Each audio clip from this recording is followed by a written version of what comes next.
Hey guys, welcome back to our channel. If you're new here, my name is Carrie and Anna isn't here, unfortunately. Today I'm going to be showing you my Valentine's Day nail art from start to finish.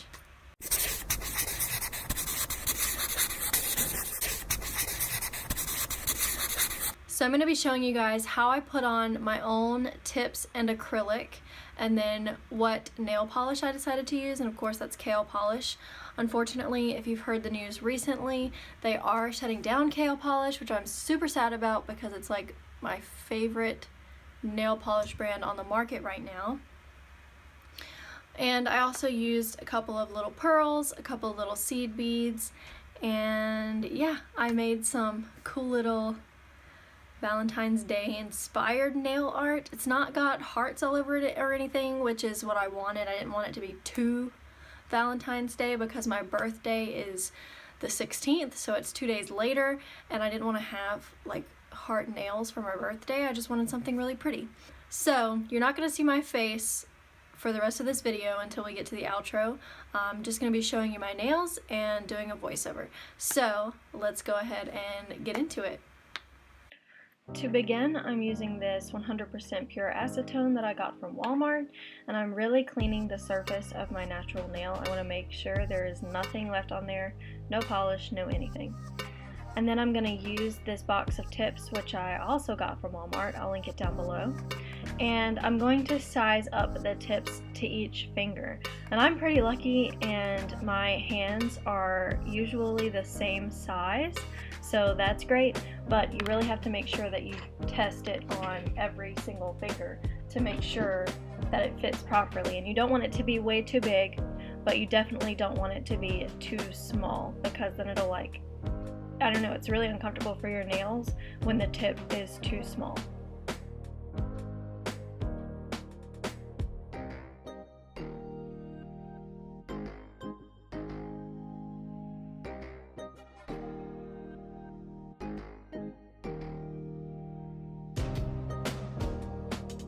Then I'm going to go ahead and finish prepping my natural nail. I'm going to file the free edge of my nail just to make sure that it's a really good shape. The little ridge inside of the tips is very round, and it's a lot easier to get the tip to sit on your nail right if the regular nail is round as well.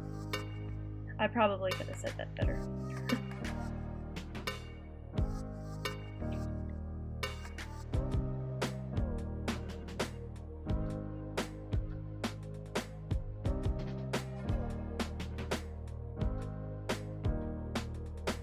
Then I'm going to take this pink buffing block and I'm going to buff over the surface of my nails really, really lightly, just to create some surface for the glue and the acrylic to really stick onto.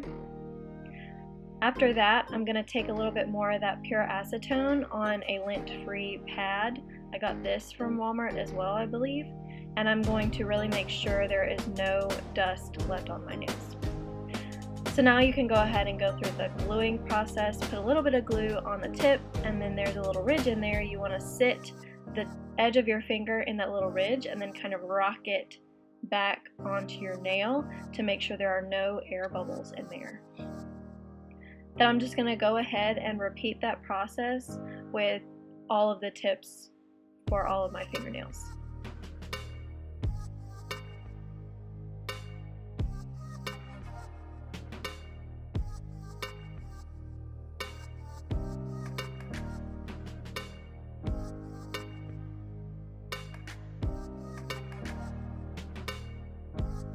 Then I'm going to use this tip cutter that also came from Walmart, very affordable product.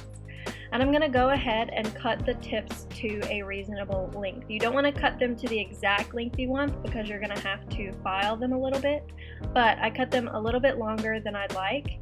And then I go back and I cut the corners because I like my nails to be almond shaped. That's the shape I'm going for. So I cut the corners to make it a little bit easier and quicker to file. So I got all of my tips cut to a reasonable length, and then I'm going to go back in with that nail file. I'm going to use the side that has less grit on it. And then I'm going to go ahead and start working on my nails to get them to the shape and length that I want. And this process takes probably the longest amount of time out of anything, just because I'm a perfectionist when it comes to shape. And here you can see from my pinky the kind of shape that I'm going for on each of my nails. And then there you go, they're all filed. Then I'm going to take this acrylic nail set, also from Walmart, and this acrylic liquid that I got from Sally Beauty Supply. The acrylic liquid that came in the kit ran out really fast, so I ended up having to buy more. I'm going to pull out this little tiny dish in there, the acrylic powder, and the acrylic primer. Then I'm going to fill up that dish with some of the acrylic liquid. I don't put too much in there because I don't want to be wasteful.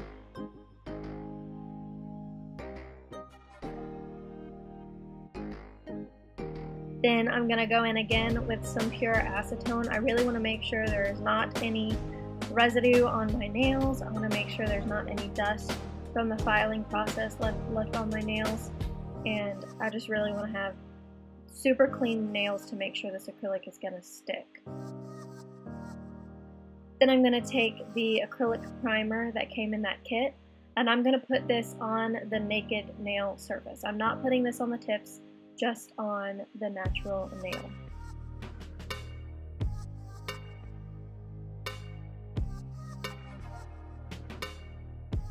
And then comes the fun part. I'm going to go ahead and open up my acrylic powder really carefully because I don't want to spill it. That would be a disastrous mess. And then I'm going to take my brush. This is an oval 6 brush that I got on Amazon. And I'm going to really make sure it's super flexible, get it nice and saturated with that acrylic liquid. And then I'm going to go ahead and dip it into my powder to get a little bead of acrylic. I like to tap off the excess because if you have any excess powder that doesn't get wet, it really creates a weird texture in the nail and it can leave bubbles. And then I'm going to start by placing this kind of on the center of the nail. It's what they would call the apex if you were watching a nail technician's YouTube video right now. And then I kind of maneuver that around, push it toward the cuticle, and I get as close to the cuticle as possible without touching it. And then I just kind of smooth it out over the entire nail. Sometimes I do have to go back in with another bead to really get it in there. And here I just dipped a little bit into the liquid again, and I'm trying to shape the nail. I'm making sure there's not any acrylic on my skin or anything, because then it can kind of pull your nail off later on if you hit it weirdly. And I'm just going to repeat that entire process with all of my nails, and it takes a really long time.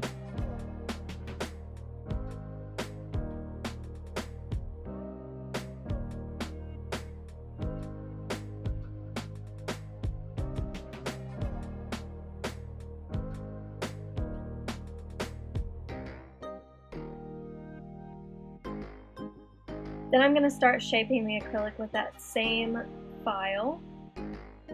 And I'm going to go first on the edge of the nail close to the finger. I'm not sure what they actually call that. And then I'm going to go around the cuticle area to make sure there is like a nice decline in the acrylic from the apex of the nail to the cuticle itself. And then I'm going to go over the entire surface of the nail to make sure it is very smooth. And I'm just going to go over the tip, same reason, to make sure it's smooth and to make sure there's not any excess acrylic that built up on the tip of the nail. Then I'm going to go back in with my buffing block and I'm going to buff over that surface. The buffing block is smoother than the file, so it's going to create an even smoother surface for us to work with when we start doing nail polish. And then again, go over it with acetone to make sure there's not any powder residue from that acrylic. I'm first going to use a base coat. This is the Sally Hansen Double Duty Base and Top Coat. And I'm just going to use it as a base coat because I'll use a gel top coat later, but I'm going to put this on all of my nails. Then I'm going to go in with the color Ace from KL Polish. This is from her Winter Glamourland collection. And I'm going to do 2 coats on all of my nails, and then I'm going to wait a really long time for that to dry. I actually filmed a whole other video from the time that I finished painting this and the time that I started to put all of the pearls and beads on my nails.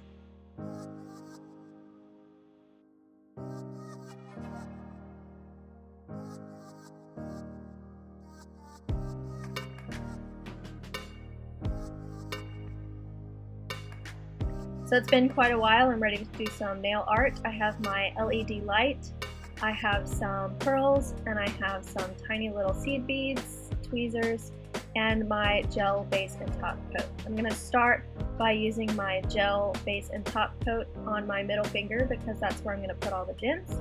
I'm going to select the second smallest pearl, put that in the middle, and then I'm going to take some of the smaller pearls and maneuver them around until I get this really cool tiara-like shape on my nail. From there I'm going to select my smallest seed bead, and I like to put the correct number of beads up first and then I can maneuver them around a little bit. And something really important that I should mention is that I'm only working on half of this nail art first off, because if you try to do the entire thing, sometimes when that gel polish is not cured, it'll cause the beads to slowly slide off of your nail when you go to turn it to do the other side. So I like to work with one half of the nail at a time.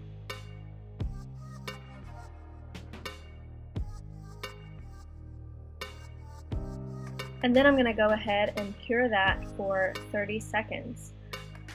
Once that's been cured, I'm going to go back in with the base coat and I'm going to do the other half of the nail, or I'm going to coat the other side of the nail with that base coat and then go ahead and finish off all of the pearls and beads.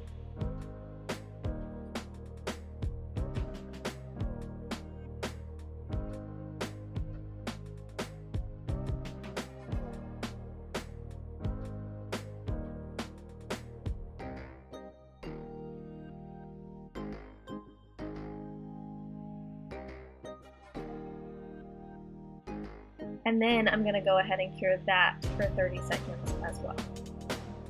Once that's done, I'm going to go in with my no wipe top coat, and I'm going to get a generous amount of this and really coat those pearls and beads with this gel top coat. I really want to seal in every piece of this artwork so it doesn't fall off tomorrow. And while we're here, I'm going to go ahead and do this no wipe top coat on the rest of my nails. And I like gel top coats versus regular top coats because it really helps prevent chipping for longer, especially if you cap the end of the nail. And once I've done that, I'm going to cure my entire hand for 60 seconds. Alright guys, so that was how I did this. It's really pretty, pearly, bright red nail art, and I really love it. Just to let you guys know, this whole process was probably about 2.5 to 3 hours, and that's mostly because I used regular nail polish and then I wanted to do a gel top coat to really seal in all of those pearls and beads that I was working with. And you really have to make sure that regular nail polish dries before you put a gel coat on top of it, or else it will wrinkle when you go to cure it under the lamp. I hope you guys enjoyed watching this video, and if you did, make sure you give us a like and comment down below if you like nail art videos, because we can definitely continue posting them. I have acrylics now, Anna has acrylics, and our mom has acrylics, so we can definitely get some nail art videos going for you guys. And as always, make sure you subscribe to this channel and turn on your notifications so that you're always notified when we post a new video. Thank you guys so much for watching, and we will see you in our next video, or my next video, or we'll see what happens. Alright, bye.